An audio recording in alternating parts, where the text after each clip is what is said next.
Supervised learning is a fascinating field within artificial intelligence where we teach a computer to make predictions based on examples. Imagine teaching a child to identify different fruits. You show them an apple and say, "This is an apple," then a banana, and say, "This is a banana." After seeing enough examples with correct labels, the child learns to identify fruits they have never seen before. In the world of machine learning, this process is called supervised learning because we supervise the algorithm by providing it with input data, the features of the fruit, and the correct output labels.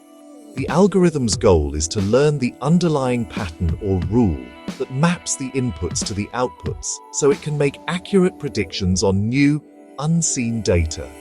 Within supervised learning, there are two main types of tasks: regression and classification. Regression is used when the output we want to predict is a continuous numerical value, such as the price of a house or the temperature tomorrow. Classification, on the other hand, is the task we will focus on today. It involves predicting a categorical label or a class. The goal is to assign an input to one of a predefined set of categories. Examples of classification are everywhere around us. An email client classifying an email as spam or not spam. A medical system diagnosing a tumor as benign or malignant.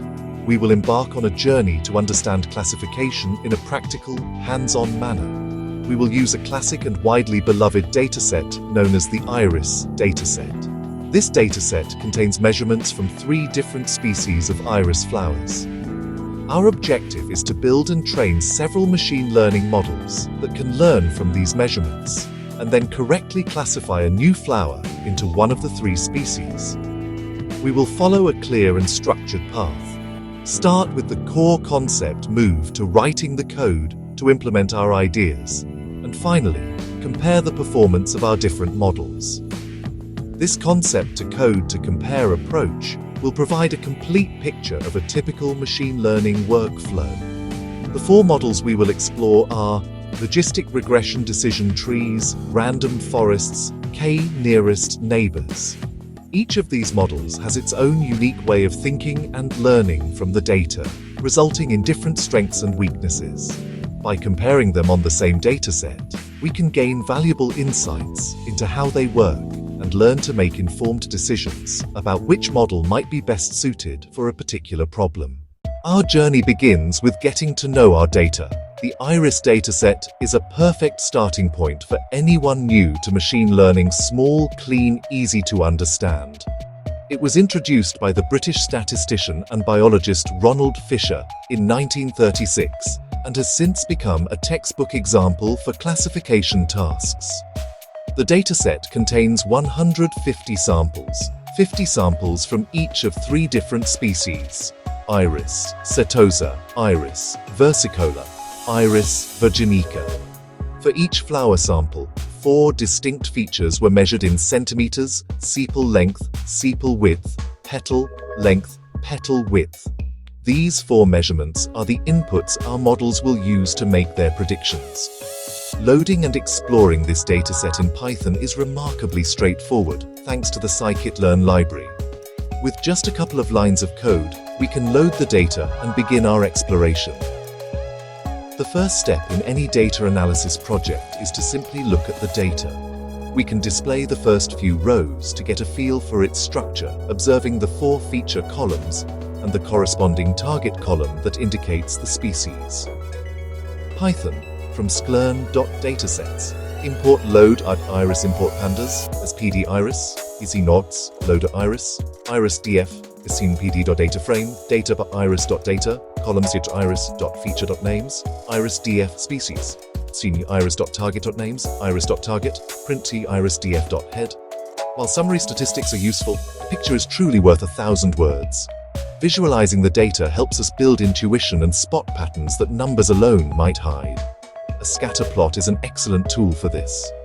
By plotting one feature against another and coloring the points by their species, we can see how the classes are distributed in the feature space. For the iris dataset, a scatter plot of petal length versus petal width is particularly revealing. It immediately shows that one species, Iris setosa, is well separated from the other 2, based on these two features alone. The other two species, versicolor and virginica, appear to be more closely clustered, suggesting they might be harder to distinguish. This initial exploration is a critical step. It informs our understanding of the problem and gives us clues about which machine learning models might perform well. The clear separation of the Setosa species suggests that even a simple model might be able to classify it with high accuracy. The overlap between versicolor and virginica indicates that a more complex model might be needed to draw a precise boundary between them. These visual insights set the stage for the next steps of our process, where we will prepare the data for training and then build our models to formally learn these patterns that we have just observed with our own eyes. Before we can train our models, we must first prepare our data. This preparation phase is a crucial step in the machine learning pipeline and involves two key tasks for our project: splitting the data into training and testing sets and scaling the features. The first task, splitting the data, is fundamental to evaluating a model's performance honestly. We cannot use the same data to train the model and to test it, as this would be like giving a student the exam questions and answers to study beforehand. The student would likely score perfectly on the exam, but it wouldn't tell us if they truly learned the subject matter or just memorized the answers. To avoid this, we divide our dataset into two separate parts: a training set and a testing set. The training set is the larger portion, typically around 70 to 80% of the data, which we will use to teach our models. The models will look at the features and corresponding species labels in this set to learn the underlying patterns. The remaining 20 to 30% of the data is held back as the testing set. This data is completely new to the model during the training phase. After the model is trained, we use the testing set to evaluate how well it performs on unseen data, which gives us a much more realistic measure of its predictive power in a real-world scenario. Python, from scikit-learn.model selection import train testing split x varvas iris.data y salco iris.target x train x test y train y test half train test split x y test size 0.2 random state of 42 stratify y. The second preparation step we need to consider is feature scaling.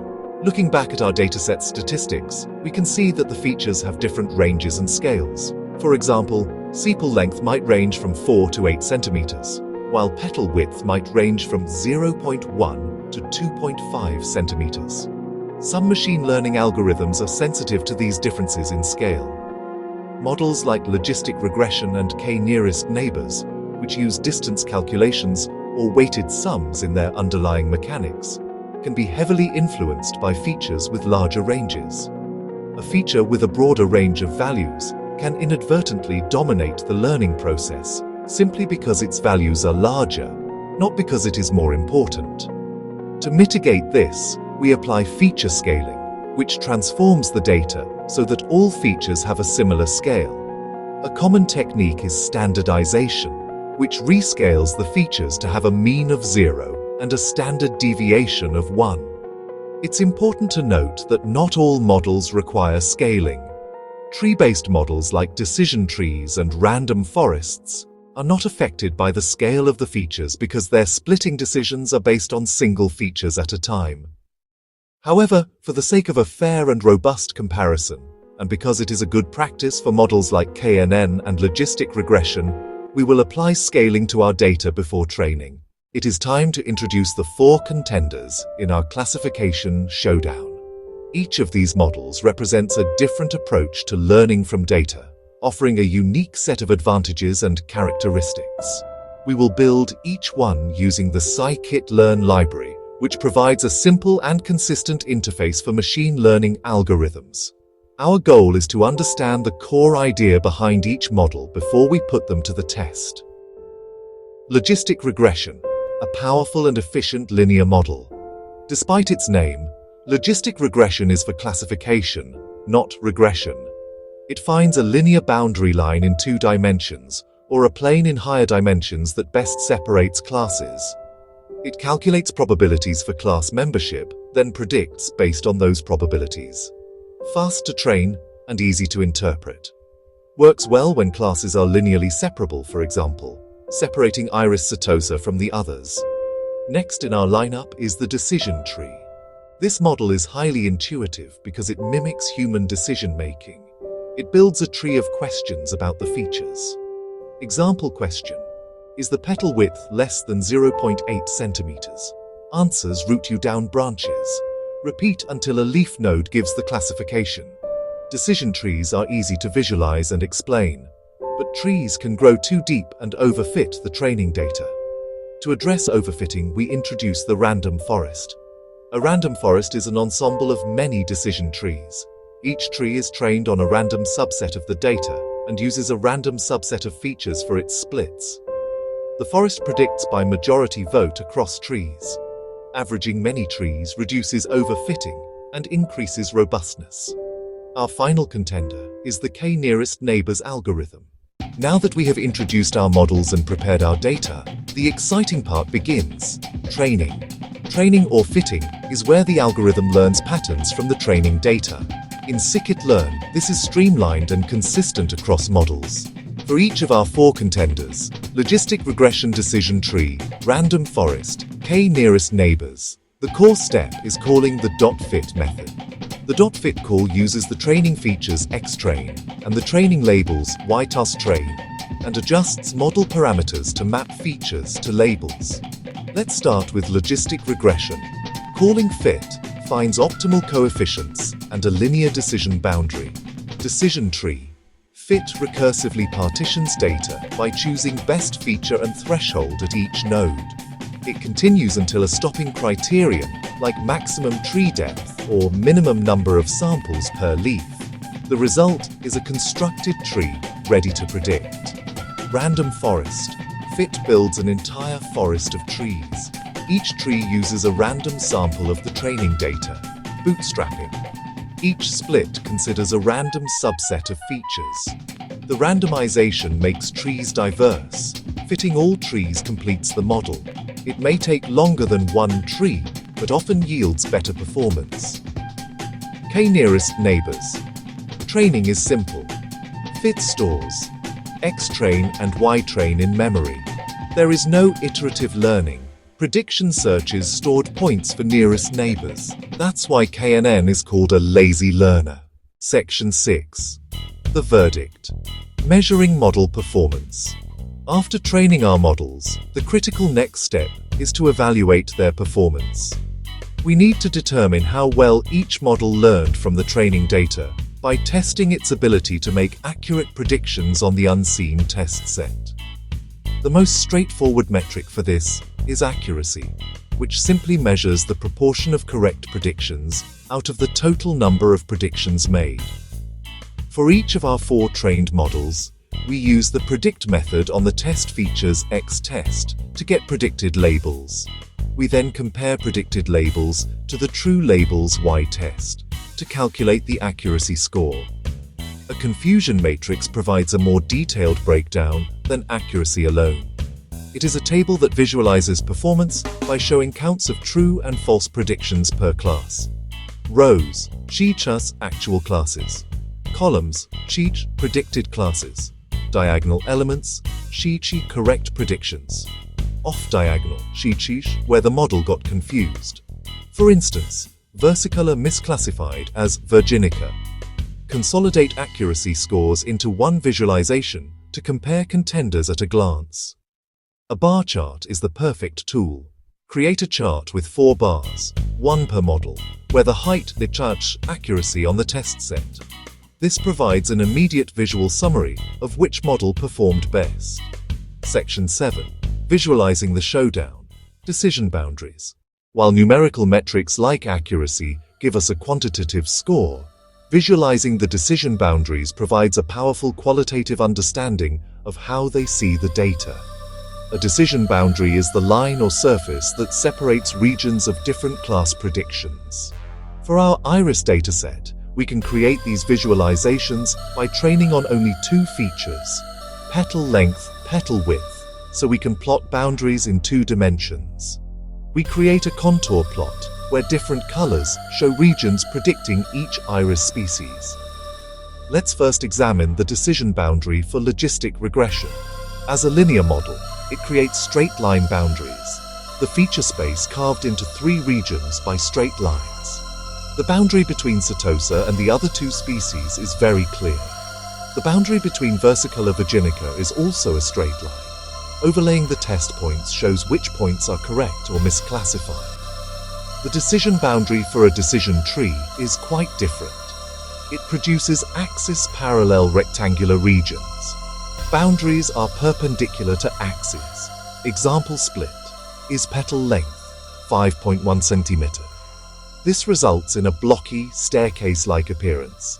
It can capture non-linear relationships, but may create oddly tailored boundaries. This is a visual sign of overfitting. The model learned noise, not the true pattern. The random forest, an ensemble of trees, produces a smoothed average of those blocky boundaries. The result is more nuanced and less jagged than a single tree. It captures complex patterns while reducing overfitting risk. It better separates overlapping versicolor and virginica. Finally, the decision boundary for k nearest neighbors depends on the training point distribution. Small k, like k for 1, produces a very complex, noisy boundary. A larger k produces a smoother, more generalized boundary. Compare the 4 plots side by side. It shows the different personalities of our classification models.